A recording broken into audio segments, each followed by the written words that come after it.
kasama ko si JC Boy. Ayan, ngayon nandito kami sa Manolo Fort Beach. Tapos ang gagawin namin ngayong araw is magso-social experiment kami.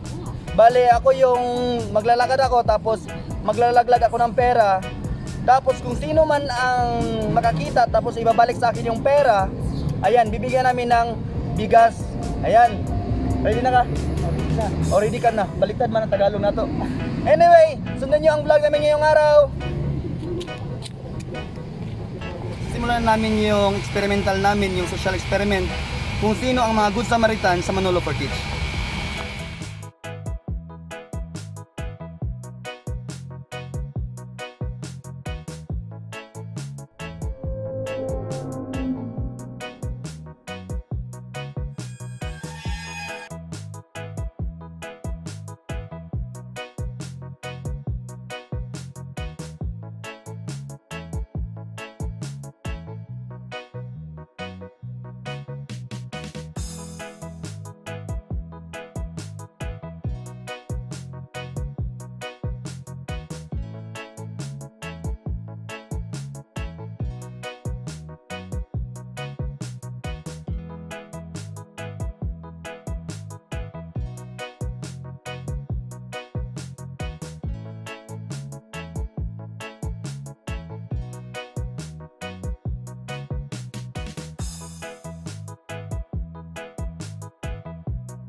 Ang katangan tayo.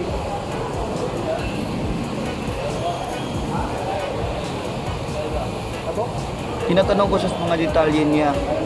Kaya nga lang, di ko maintindihan yung mga sinasabi niya dahil na mild stroke nga siya. Parang tinitingnan ko na lang kung ano bang tinuturo niya, tapos pilit ko na lang iniintindi.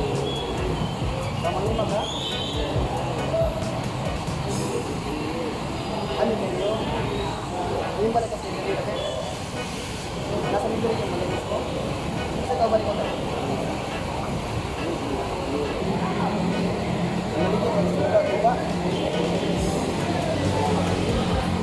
Ayun, naintindihan ko dyan na nagbebenta daw siya ng suka at saka yung tuba.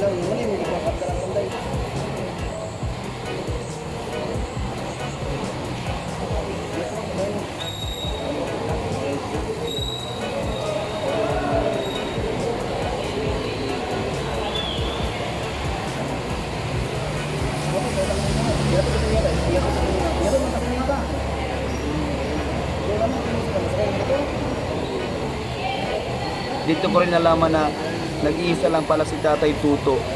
Tsaka wala siyang kasama.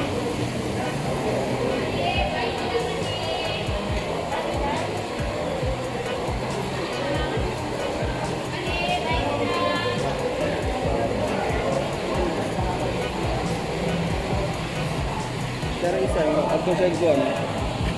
Ako siya sa ako na nabigyan na siya suka. Ha? Maligyan na siya suka.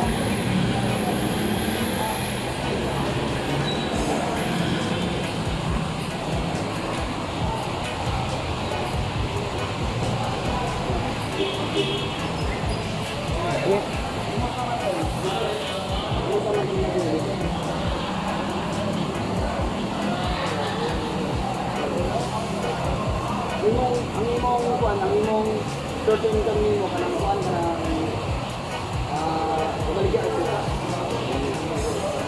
Kami nagwak ka na no. Kamera.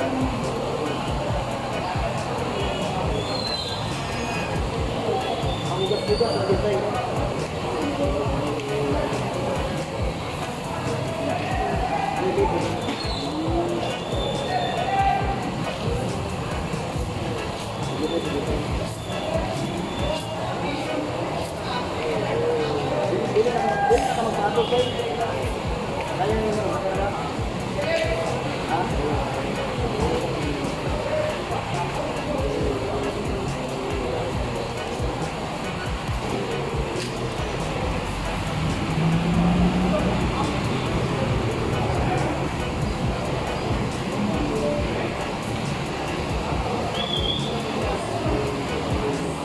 Yun guys, kita guys, ang pangalan ko.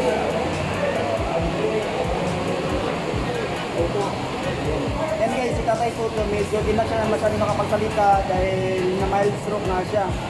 Ayun, parang nasa-switch yung nagagawa niya yung hapon dahil medyo mas may nangangailangan. Dapat yung nagpa tayo, manghuhuli tayo ng Good Samaritan, kaya lang nakita natin na mas may nangangailangan pa kaysa hinuhuli natin Good Samaritan. Ayan, si Tatay Tuto, nag-mild stroke, ayan, parang nangailangan din siya ng tulong guys, kaya mas maganda kung sa kanya natin ibigay yung tulong.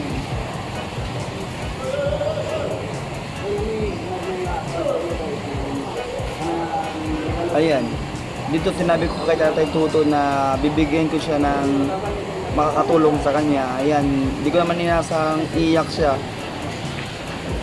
Ha?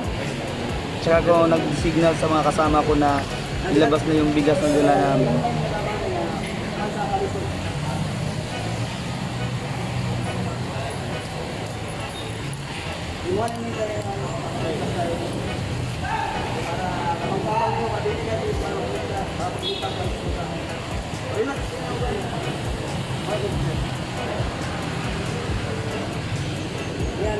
Di natin na masyadong maintindihan yung sinasabi ni Tatay Tuto, pero alam ko na nagpasalamat din siya sa nakuha niyang tulong sa akin ngayon.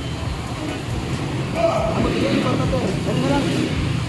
Ganun lang din. Tay, tabang sa inyo bang kaya?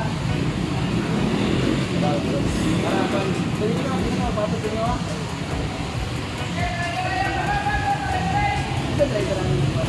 Dito kasi parang nakita ko talaga na sincere talaga siya sa mga sinasabi niya. Tapos ramdam mo rin talagang nangangailangan sa Tatay Tuto ng tulong.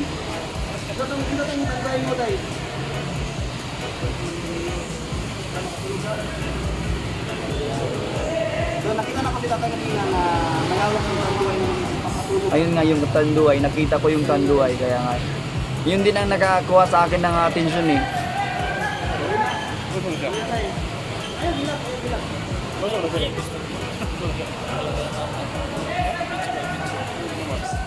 Tugas? Jangan nak kena tugas ni. Tugas ada.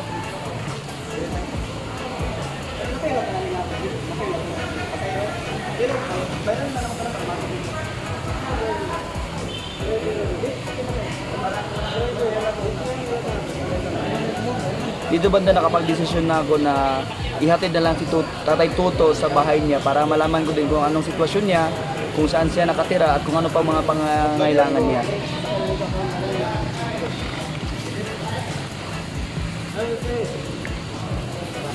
Shoutout pala ako sa mga terminal boys dyan ha. Ayan guys, medyo paika-ika. Ang galing kasi nila dahil tinulungan talaga niya ako. Tinutulungan nila ako. Parang ganun.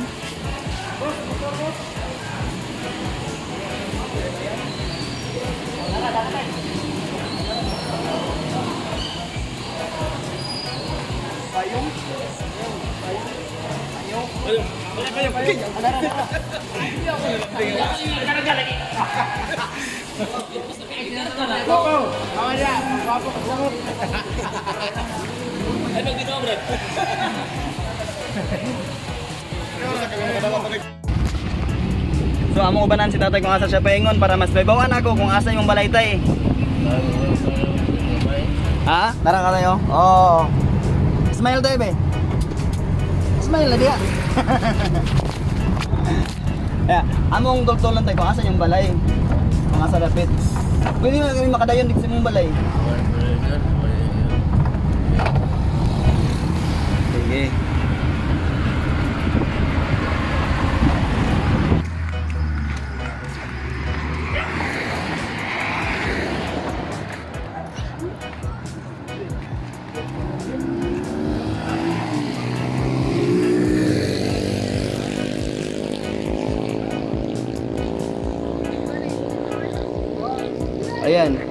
pang paika-ika pa rin si tatay sa paglakad. Parang ang tagal niyang makarating ano. Ayun, napaisipan ko na buhatin na lang siya.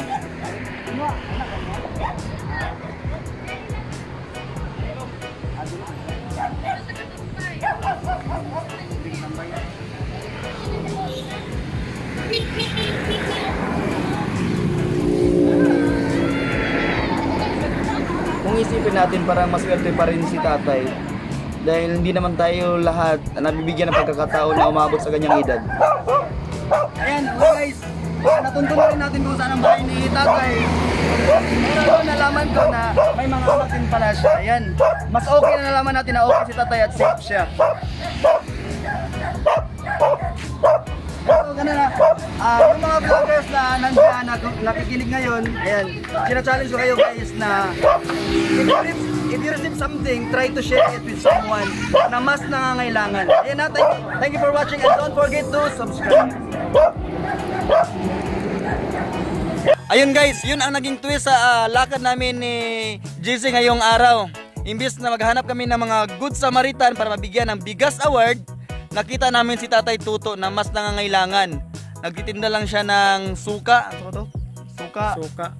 Tuba. Parang ganun. Nagbibinta siya ng mga ganun. Kaya nakita namin na parang mas nangangailangan siya. Nahirapan siya no, maglakad. Oo, nahirapan siya maglakad dahil na mild stroke nga siya. Ayun, parang ngayong araw parang pinagpili kami, pinagdesisyon kami kung alin ang unahin namin, yung mag-social experiment o di kaya tumulong kay Tatay Tuto. Mas pinili namin yung tulungan si Tatay Tuto dahil sa tingin namin mas marami pa namang araw na pwede kaming mag-social experiment. At hanapin namin yung mga Good Samaritan na handang tumulong sa kapwa. Ayan, maraming salamat Pagpasensyahan na rin nyo sa galing, hindi. Pagpasensyahan nyo rin, mukha ganda. Ibalik na ko ng Bisaya, be. Pagpasensyahan nyo na rin na yung Tagalog namin. Kayo na mag-adjust.